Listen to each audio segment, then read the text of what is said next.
Hello friend, YouTube की online class में आपका स्वागत है। हम पढ़ रहे थे मेवाड़ का इतिहास। कल मेवाड़ के इतिहास में हमने रावल रतन सिंह के बारे में पढ़ा था लास्ट, और हमने उसमें पढ़ा था कि अलाउद्दीन खिलजी जब चित्तौड़ पे आक्रमण कर देता है, उसके बाद उसका नाम खिजराबाद रख देता है। खिजराबाद रखने के बाद वो दिल्ली चला जाता है। ठीक है, उसके बाद खिज्र खां उसका पुत्र था, अलाउद्दीन खिलजी का खिज्र खां, उसका पुत्र खिज्र खां और अलाउद्दीन मिलके जालोर पे आक्रमण कर देते हैं और महादेव सोनकराव को बंदी बना लेते हैं। बंदी बनाने के बाद वो चित्तौड़ का किलेदार बना देते हैं। सारी उम्र किलेदार बन के रहने के बाद उनकी मौत हो जाती है, मृत्यु हो जाती है उनकी, और उनका बेटा जो बलबीर सोनकराव था वो किलेदार बन जाता है। इसके बाद हमीर सिसोदिया आता है और बलबीर सोनकराव को मारकर मेवाड़ पर पुनः शासन स्थापित कर देता है। तो जो हमीर सिसोदिया था वो सिसोदिया गांव में कुछ सरदार भाग गए थे। बताया था ना कल कि जब अलाउद्दीन खिलजी चित्तौड़ पर आक्रमण कर देता है तो कुछ सरदार भाग कर सिसोदिया गांव चले जाते हैं जान बचाकर अपनी। तो तब जब वहां पे अलाउद्दीन खिलजी अपना कब्जा कर लेता है चित्तौड़गढ़ दुर्ग पर, तो बाद में अमीर सिसोदिया मेवाड़ में आता है, बलबीर सोनकराव को मारता है और पुनः मेवाड़ पर अपना शासन स्थापित कर देता है। आज उसी के आगे का पढ़ेंगे। कुछ कल 2 पॉइंट में बता भूल गई थी कि जो चित्तौड़ का जो हमें वर्णन मिलता है, चित्तौड़गढ़ दुर्ग के जो हमें जौहर के बारे में, साकी के बारे में और जो पद्मावती के बारे में हमें वर्णन मिलता है, वो 2 ग्रंथ से मिलता है। एक तो है अमीर खुसरो का ग्रंथ है खज़ाइन-उल-फुक़ह। इस ग्रंथ में हमें मिलता है, ये अमीर खुसरो का ग्रंथ है, अमीर खुसरो ने लिखा है ये खज़ाइन-उल-फुक़ह। तो उसमें लिखा हुआ है कि उसमें उस ग्रंथ में चित्तौड़गढ़ दुर्ग के जो आक्रमण के बारे में तो है, लेकिन उसमें साका जो प्रथम साका चित्तौड़गढ़ मेवाड़ में हुआ उसका कोई वर्णन नहीं मिलता है। किसके ग्रंथ में? अमीर खुसरो के ग्रंथ में। इसमें साका का कोई वर्णन नहीं मिलता, लेकिन मोहम्मद मलिक जायसी के ग्रंथ में जिन्होंने पद्मावत लिखा था 1540 ईस्वी में, इनके ग्रंथ में चित्तौड़ दुर्ग के आक्रमण के बारे में भी हमें जानकारी मिलती है और हमें मेवाड़ के प्रथम साका के बारे में भी हमें जानकारी मिलती है। ठीक है, तो ये 2 पॉइंट रह गए थे कल बताने के लिए, तो आज मैंने बता दिया। ये 2 ग्रंथ पूछे भी जाते हैं। हमीर खुसरो का कौन सा ग्रंथ है जिसमें पद्मावती के बारे में वर्णन है? तो खज़ाइन-उल-फुक़ह और मोहम्मद मलिक जायसी का ग्रंथ है पद्मावत। ठीक है, जो कि 1540 ईस्वी में इन्होंने लिखा था।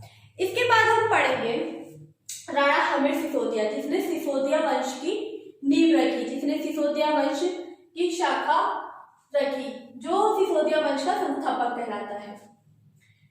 राणा हमीर सिसोदिया ने 1326 से लेके 1364 ईस्वी तक शासन किया। कहाँ? मेवाड़ में। सिसोदिया वंश का संस्थापक कहलाता है। इन्होंने सर्वप्रथम राणा और महाराणा की उपाधि धारण की। देखिए, इससे पहले जो शासक हुए हैं हमीर सिसोदिया से पहले, उन्होंने किसी के भी नाम के आगे हमने राणा नहीं लगाया, रावल लगाया है या फिर हमने उनका डायरेक्ट नाम लिखा है ना। लेकिन जो हमीर सिसोदिया थे, इन्होंने क्या करा? इन्होंने सबसे पहले राणा और महाराणा की उपाधि धारण करी। अब इनके बाद जितने भी शासक आएंगे तो वो क्या लगाएंगे अपने नाम के आगे? राणा या महाराणा। ठीक है, हमीर ने दिल्ली के सुल्तान मोहम्मद बिन तुगलक को हराया था। मेवाड़ के उद्धारक हमीर सिसोदिया को भामा शाह को कहा जाता है। ठीक है, ज्यादा कुछ इसमें पूछा नहीं जाता, केवल यही पूछा जाता है कि सिसोदिया वंश की नींव किसने रखी थी, बस इतना सा पूछा जाता है। ठीक है ना, तो वो रखी थी राणा हमीर सिसोदिया ने। एक चीज और, कर्नल जेम्स टोड कहते हैं हमीर सिसोदिया के बारे में कि राणा हमीर सिसोदिया अपने समय का महान हिंदू शासक था। क्या कहते हैं कर्नल जेम्स टोड कि जो हमीर सिसोदिया था वो अपने शासनकाल का महान हिंदू शासक रहा है। ये कर्नल जेम्स टोड कहते हैं राणा हमीर सिसोदिया के लिए। इसके बाद हम पढ़ेंगे राणा क्षेत्र सिंह के बारे में। उसके बाद हम राणा लाखा के बारे में पढ़ेंगे। तो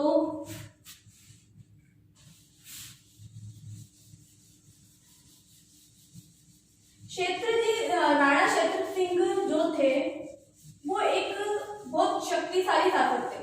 उन्होंने अपने काल में, अपने समय में, अपने राज्य में केवल विस्तार ही विस्तार किया। उन्होंने बहुत सारे ऐसे क्षेत्र जीते, क्षेत्र जीत के उन्होंने मेवाड़ में मिला लिया सबको, और मेवाड़ को इतना बड़ा कर दिया उन्होंने। मतलब उन्होंने अपने जीवन में केवल युद्ध ही युद्ध कर करके मेवाड़ में, मतलब अलग अलग जगह पे अलग अलग क्षेत्रों को जीता और उन्हों को मेवाड़ में मिला लिया।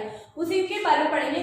ज्यादा इन्होंने मतलब केवल इन्होंने मेवाड़ का विस्तार किया, इसके अलावा इन्होंने कुछ करा नहीं।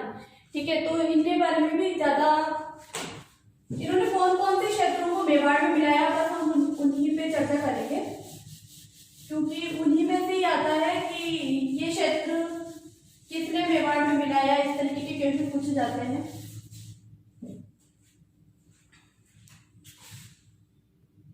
अब इसके आगे हम राणा क्षेत्र सिंह के बारे में पढ़ेंगे।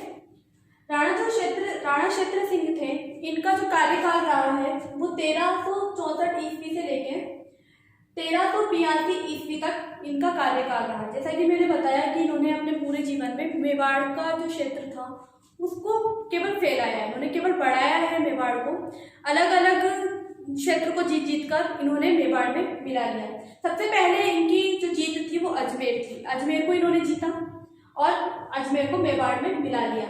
इसके बाद इन्होंने भीलवाड़ा को जीता, भीलवाड़ा को भी मेवाड़ में इन्होंने मिला लिया।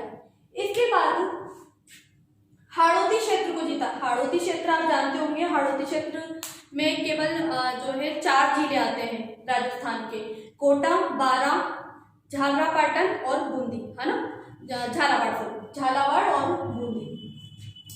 ये जो 4 जिले हैं ये हाड़ौती क्षेत्र में आते हैं। इन हाड़ौती क्षेत्र को भी इन्होंने जीता और मेवाड़ में मिला लिया। किसके द्वारा? ये किसमें कहा गया है? एकलिंगनाथ जो प्रशस्ति मिली है, एकलिंगनाथ की प्रशस्ति मिली है, उसमें इस चीज का वर्णन है कि जो महाराणा क्षेत्र सिंह जो थे उन्होंने हाड़ौती क्षेत्र को जीतकर मेवाड़ में मिलाया था। इसके बाद वो 56 के मैदान के जो क्षेत्र होते हैं उनको भी जीतते हैं और मेवाड़ में मिला लेते हैं। इसके बाद मालवा की विजय, मालवा की विजय को मालवा और मेवाड़ का संघर्ष भी कहा जाता है। ठीक है, इन्होंने क्या करा, मालवा के जो शासक थे दिलावर खां, मालवा के शासक थे दिलावर खां को हराकर इन्होंने जो मालवा था वो उसको मेवाड़ में मिला दिया। ये सारी चीजें थी। इनकी एक दासी थी, दासी के बारे में बता देती हूँ क्योंकि उस दासी के जो पुत्र हैं वो आगे चलकर जो राणा मोगल आएंगे उनकी हत्या वही करेंगे, है ना। चाचा और मेरा करके उनके 2 पुत्र थे। दासी थी किनकी? क्षेत्र सिंह की। क्षेत्र सिंह की दासी थी, खातिन नाम था उसका। खातिन के 2 पुत्र थे, चाचा और मेरा। वही आगे चलकर किसको मारेंगे? राणा मोगल को मारेंगे। इसलिए मैं बता देती हूँ इसमें वो इन्हीं की दासी थी, क्षेत्र सिंह की। इसके बाद आता है राणा लाखा।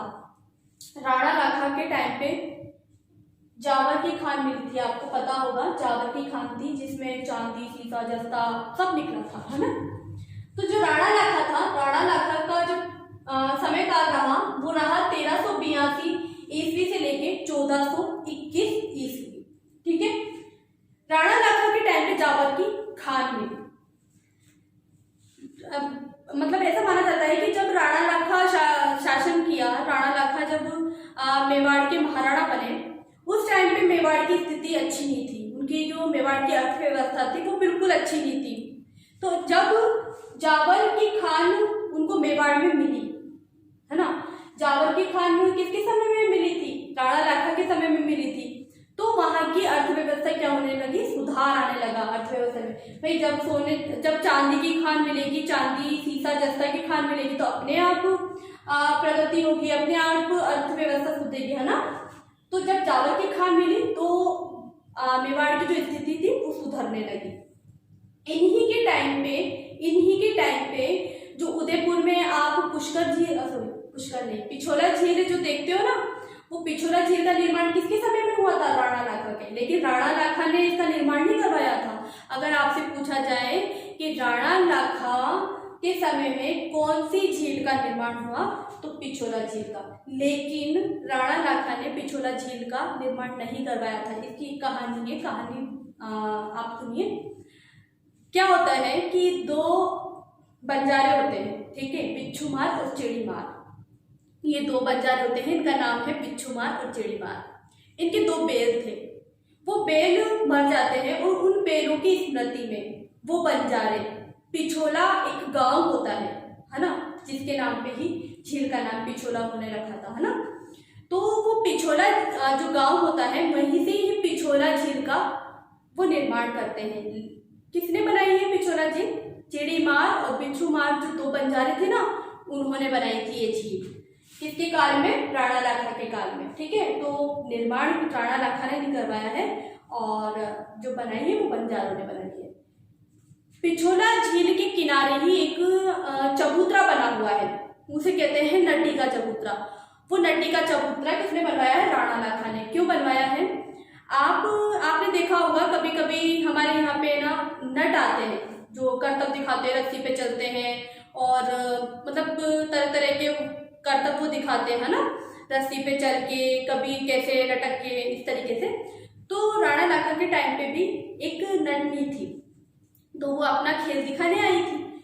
अब पूरे मेवाड़ में उसकी वाह वाह वाह वाह, और एक नटनी आई है, वो ऐसे ऐसे करतब दिखाती है ना, पूरे मेवाड़ में हुई। तो ये बात किसके पास पहुंची? राणा लाखा के पास। जब राणा लाखा ने ये बात सुनी तो उसने उस नटनी को बुलाया कि भाई उस नटनी को मेरे पास लेके आओ। जब उस नटनी को बुलाया, नटनी से कहा कि भाई सब आपकी बहुत तारीफ कर रहे हैं कि आप ऐसा खेल दिखाती हो, ऐसा खेल दिखाती हो। मैं तो आपको तब मानूंगा जब आप इस पिछोला झील को इस किनारे से, देखो ये मानो पिछोला झील है ना, इस किनारे से इस किनारे पे रस्सी पे चल के जाओ तो मैं अपना जो मतलब जो मेरा जो आधा राज्य है वो तुम्हें दे दूंगा। अब ठीक है भाई, नटनी ने मान ली ये बात। अब नटनी जैसे ही यहाँ से यहाँ जा रही थी तो बीच में ही वो रस्सी कट जाती है। ऐसा कहा जाता है कि वो रस्सी जान करके काटी गई थी, है ना। वो रस्सी कट जाती है और वो नटनी झील में गिर के मर जाती है। ऐसा कहा जाता है कि वो रस्सी जान करके काटी गई थी, क्योंकि राणा लाखा ने शर्त रखी थी अगर वो पार कर जाएगी तो वो अपना आधा राज्य उनको दे देंगे। अब उनको लग रहा था राणा लाखा को कि ये यहाँ पे पहुंचने ही वाली है। अब पहुंच जाती तो राणा लाखा को आधा राज्य किसको देना पड़ता? नटनी को देना पड़ता। इसलिए उन्होंने ऐसा माना जाता है कि उन्होंने ही ये रस्सी कटवाई थी किसी से कह के। तो उसके बाद जब ये नदी में गिर गई और मर गई तो इसकी याद के लिए वो पिछोला झील के पास ही वो चबूतरा बनवा दिया गया। तो आज भी वो चबूतरा है पिछोला झील के किनारे, जिसे नटनी का चबूतरा कहा जाता है, ठीक है। इसके बाद राणा लाखा की जो पत्नी थी वो हंसाबाई थी। बहुत इंटरेस्टिंग कहानी है। देखिए, हिस्ट्री को कभी भी मतलब प्रेशर डालकर नहीं पढ़ना चाहिए, दिमाग में कभी भी प्रेशर नहीं डालना चाहिए। कभी भी हिस्ट्री को पढ़ो तो कहानियों के तौर पे पढ़ो, इंटरेस्ट लेके पढ़ो, ठीक है ना, तो बहुत मजा आएगा। हिस्ट्री को जब हम कहानियों की तरह पढ़ते हैं ना तो पढ़ने में बहुत मजा आता है। अब जैसे मैं अभी कहानी बता रही हूँ तो आप केवल ध्यान से सुनो, उसको अपने आप दिमाग में बैठ जाएगा। अब राणा लाखा और हंसाबाई के विवाह के बारे में आपने सुना होगा, नहीं सुना तो मैं बता देती हूँ। राणा लाखा और हंसाबाई का विवाह, देखो क्या होता है, राणा लाखा की पहले से शादी हुई थी, ठीक है, हंसाबाई की सिर्फ बाद में हुई है शादी। राणा लाखा के पहले से ही दो पुत्र थे। कौन कौन से? चूड़ा सिसोदिया और राघव देव। जो चूड़ा सिसोदिया था ये बड़ा बेटा था और राघव देव था ये छोटा बेटा था, ठीक है। अब क्या होता है, एक कहानी सुनाती हूँ, ध्यान से सुनना। मारवाड़ के राजा होते हैं। मारवाड़ कौन सा? जोधपुर का हिस्सा जो है ना, उसको मारवाड़ कहते हैं, ठीक है। मारवाड़ के राजा थे राव चूड़ा। उस टाइम पे मारवाड़ के जो शासक थे राव चूड़ा, उनकी पहली पत्नी के दो बच्चे थे, राव रणमल और हंसाबाई। जो हंसाबाई का जो विवाह होगा ना राणा इससे इन्होंने राणा लाखा से, वही हंसाबाई है ये। जो राव चूड़ा की पहली पत्नी के ये दोनों बेटी और पुत्र होते हैं। कौन कौन? रणमल और हंसाबाई, ठीक है ना। और जो जिनकी दूसरी पत्नी होती है किसकी? राव चूड़ा की। राव चूड़ा की जो दूसरी पत्नी होती है किशोरी देवी, उसके भी एक पुत्र होता है कान्हा, जिसका नाम है ना, कान्हा नाम है उसका। देखो क्या है,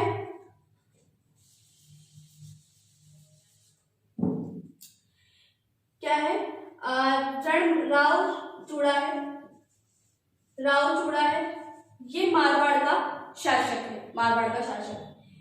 इसकी जो पहली पत्नी के बच्चे होते हैं वो होते हैं रणमल और हंसाबाई। अब इनकी पहली पत्नी तो मर जाती है, बच्चे रह जाते हैं बेचारे। अब ये भाई क्या सोचते हैं कि भाई दूसरा विवाह कर दिया जाए, क्योंकि उस टाइम तो राजाओं की बहुत वो रानियां होती थी, है ना, आप लोग भी जानते हैं। अब भाई इन्होंने सोचा दूसरा विवाह कर दिया जाए, तो ये दूसरा विवाह कर लेते हैं किशोरी देवी से।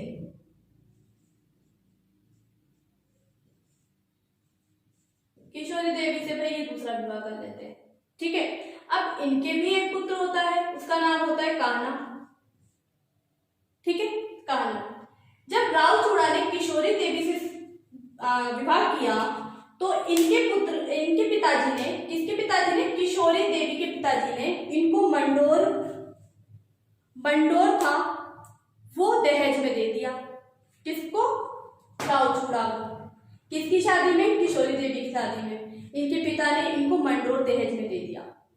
अब जब मंडोर दहेज में दे दिया तो भाई ये दबकर रहने लगे, क्योंकि भाई किशोरी देवी तो पूरा मंडोर लेके आई है ना, शादी करके आई है। तो अब भाई ये राव जो चूड़ा थे, राव चूड़ा ये किशोरी देवी से दबकर रहने लगे,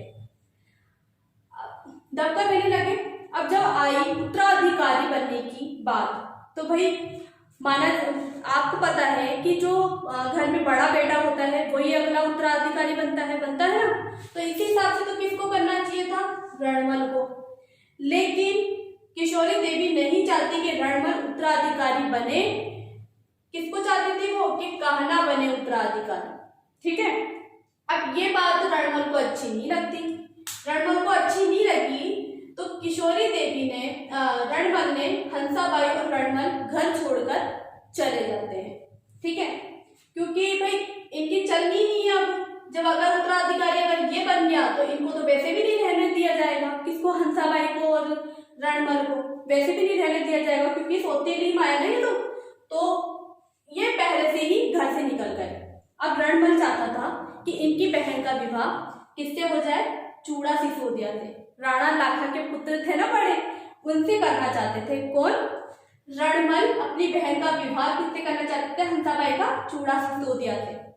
लेकिन जब रणमल नारियल लेके जाते हैं राणा लाखा के घर, तो ये नारियल राणा लाखा को ही हाथ में दे देते हैं। भाई उस टाइम आप लोगों को पता होगा कि शादी के लिए जब हम बात करने जाते हैं तो नारियल वारियल लेके जाते हैं, है ना।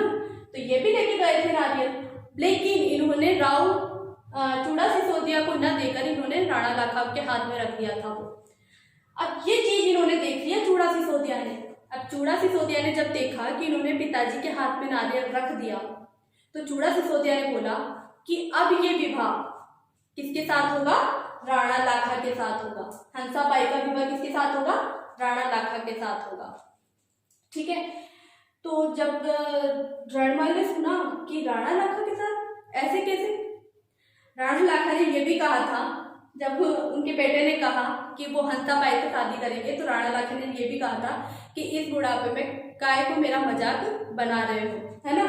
क्योंकि बहुत एज के थे राणा लाखा, और ये तो बहुत, अब सोच लो जब पुत्र के लिए रिश्ता आया है तो फिर उस टाइम पे राणा लाखा कितने बड़े होंगे ना।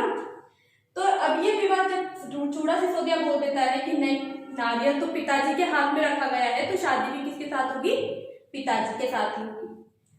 जब कहा जाता है कि हंसाबाई का विवाह राणा लाखा से करने को रणमल तैयार तो हो गया था, लेकिन रणमल ने एक शर्त रखी थी चूड़ा सिसोदिया से।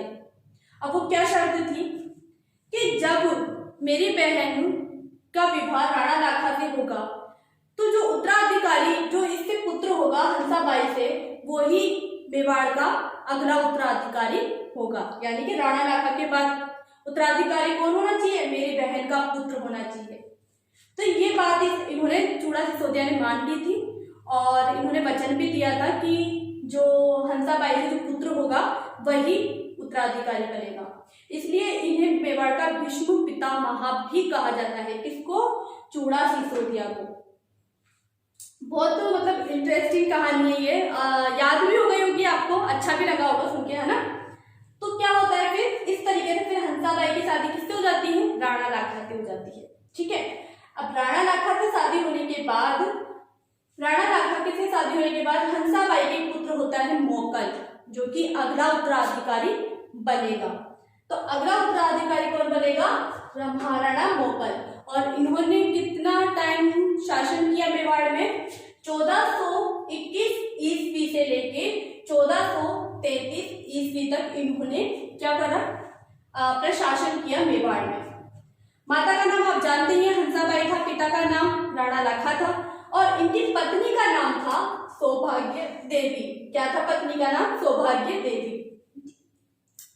चित्तौड़ में एक मंदिर है, त्रिभुवन नारायण का मंदिर, जिसका निर्माण कराया था भोज परमार शासक ने। ठीक है, जिसे किसने निर्माण करवाया था? भोज परमार शासक ने, जिसे भोज मंदिर के नाम से भी जाना जाता है। ठीक है, अब क्या हुआ मोगल के टाइम पे? अब मोगल मेवाड़ का महाराणा है। ठीक है, अब ये क्या करेगा? ये जो त्रिभुवन नारायण का मंदिर है ना, इसका पुनः निर्माण करवाएगा। कौन करवाएगा? मोगल। किसका? त्रिभुवन नारायण मंदिर का। त्रिभुवन नारायण मंदिर का निर्माण करवाया था भोज परमार ने। इसलिए इस मंदिर को भोज मंदिर भी कहते हैं। अब राणा लाखा जब मेवाड़ का महाराणा बनेगा तब इस मंदिर का क्या करवाएगा? पुनः निर्माण करवाएगा। पुनः निर्माण करवाने के बाद इस मंदिर का नाम रख देगा समिदेश्वर मंदिर। ठीक है, इस मंदिर त्रिभुवन नारायण मंदिर का नाम क्या रख देगा? समिदेश्वर मंदिर रख देगा। कौन? महाराणा मोगल। ठीक है, इसके बाद महाराणा मोगल के दरबारियों के नाम भी पूछे जाते हैं कि महाराणा मोगल के दरबार में कौन कौन से प्रमुख दरबारी विद्वान थे। तो वो थे योगेश्वर भट्ट और विष्णु भट्ट। ठीक है, दो ही दरबारी थे। तो इनके नाम कभी कभी एग्जाम्स में पूछे जाते हैं, तो याद रखना।